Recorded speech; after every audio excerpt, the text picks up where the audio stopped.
গর্ভবতী মা যখন বাচ্চা প্রসব করে, বাচ্চা প্রসব করার পর যে সে তার বাচ্চাকে দেখার পর সব দুঃখটুকু ভুলে যায়, কৃষকও এই যে সারাদিন ভর কষ্ট করলো, সে কত রৌদ্র তার মাথার উপর থেকে চলে যাবে, সে যখন সোনালী ধানের মুখ দেখবে সবটুকু দুঃখ ভুলে যাবে। গ্রামীণ জীবনের সবচেয়ে আনন্দময় মুহূর্ত এগুলো। যদিও এই গ্রামীণ জীবনের মুহূর্তগুলোকে অনেকে উপভোগ করতে পারে না, তবে আমার মনে হয় প্রত্যেকটি মানুষেরই উচিত গ্রামীণ জীবনের যে একটা আনন্দময় মুহূর্ত সেটাকে উপভোগ করা। বিশেষ করে প্রত্যেকটি কাজ যদি আনন্দ নিয়ে করা যায়, সকালবেলা ঘুম থেকে ওঠা, ফজরের নামাজ পড়া, সকালবেলা একটু স্নিগ্ধ হাওয়া গায়ে লাগানো, বেশ কসরত করা, মাথার গান পায়ে ফেলে কিছুটা কষ্ট করা, দুপুরবেলা খেতে যাওয়া, এই যে এখন আমি খেতে যাব, এই যে খেতে যাওয়া, যদি আমি আজকে আসছি শুধুমাত্র এই যে মানে গ্রামের এই যে সৌন্দর্যটা, গ্রামের যে একটা প্রাকৃতিগত যে একটা সৌন্দর্য, এইটা আসলে উপভোগ করার জন্য। তবে এটার ভিতরে একটা আলাদা শান্তি। অনেকে মনে করে যে অনেকদিন করতে করতে হয়তো আর সে আনন্দটা থাকবে না। হ্যাঁ, ঠিক আছে, অনেকদিন করলে হয়তো সে তার কাছে এটা ভালো লাগবে না, নতুন আসলে হয়তো ভালো লাগবে, কিন্তু তারপর ওই যে সোনালী ধান যখন দেখবে, মা যখন বাচ্চাকে দেখে আনন্দিত হয়, সোনালী ধান যখন দেখতে পারবে তখন সবটুকু দুঃখ ভুলে যাবে। বেশ কষ্টসাধ্য কাজ, সকাল থেকে কাঠ ফাটা এই রোদ্দুরে ঘন্টাখানিক কাজ করা বেশ কঠিন। তবে কাজ করার ভিতরে একটা অন্যরকম আনন্দ আছে। যদিও কাজ মানে হলো একটা কষ্ট, তবেও এই কষ্টের মাঝেও একটা প্রশান্তি আছে, যে শান্তিটা শহরে পাওয়া যাবে না। শহরে ভোর হয় 8টায় আর রাত হয় রাত 10টায়। তারা এই একটা পরন্ত দুপুরবেলা এই যে প্রকৃতির মাঝে, প্রকৃতি যে খুব কাছ থেকে মানুষদেরকে ডাকে, এবং এই যে কৃষি জমি আবাদ হচ্ছে, ধান ফলাবে, সোনালী ধান আসবে, গর্ভবতী মা যখন বাচ্চা প্রসব করে, বাচ্চা প্রসব করার পর যে সে তার বাচ্চাকে দেখার পর সব দুঃখটুকু ভুলে যায়, কৃষকও এই যে সারাদিন ভর কষ্ট করলো, সে কত রৌদ্র তার মাথার উপর থেকে চলে যাবে, সে যখন সোনালী ধানের মুখ দেখবে সবটুকু দুঃখ ভুলে যাবে।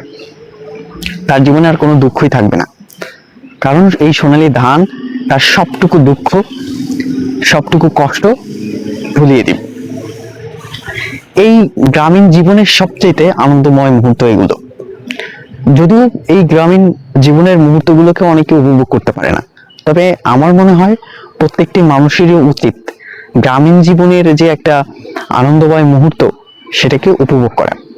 বিশেষ করে প্রত্যেকটি কাজ যদি আনন্দ নিয়ে করা যায়, সকালবেলা ঘুম থেকে ওঠা, ফজরের নামাজ পড়া, সকালবেলা একটু স্নিগ্ধ হাওয়া গায়ে লাগানো, বেশ কসরত করা, মাথার গান পায়ে ফেলে কিছুটা কষ্ট করা, দুপুরবেলা খেতে যাওয়া, এই যে এখন আমি খেতে যাব, এই যে খেতে যাওয়া, যদি আমি আজকে আসছি শুধুমাত্র এই যে মানে গ্রামের এই যে সৌন্দর্যটা, গ্রামের যে একটা প্রাকৃতিগত যে একটা সৌন্দর্য, এইটা আসলে উপভোগ করার জন্য। তবে এটার ভিতরে একটা আলাদা শান্তি।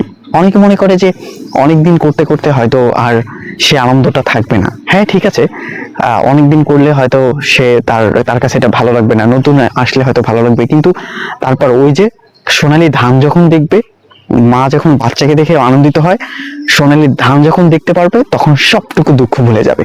গ্রামীণ জীবনের সবচেয়ে আনন্দময় মুহূর্ত এগুলো।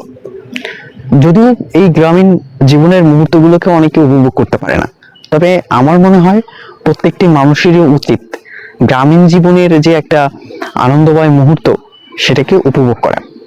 বিশেষ করে প্রত্যেকটি কাজ যদি আনন্দ নিয়ে করা যায়, সকালবেলা ঘুম থেকে ওঠা, ফজরের নামাজ পড়া, সকালবেলা একটু স্নিগ্ধ হাওয়া গায়ে লাগানো, বেশ কসরত করা, মাথার গান পায়ে ফেলে কিছুটা কষ্ট করা, দুপুরবেলা খেতে যাওয়া, এই যে এখন আমি খেতে যাব, এই যে খেতে যাওয়া, যদি আমি আজকে আসছি শুধুমাত্র এই যে মানে গ্রামের এই যে সৌন্দর্যটা, গ্রামের যে একটা প্রাকৃতিক একটা যে প্রকৃতিগত যে একটা সৌন্দর্য, এইটা আসলে উপভোগ করার জন্য।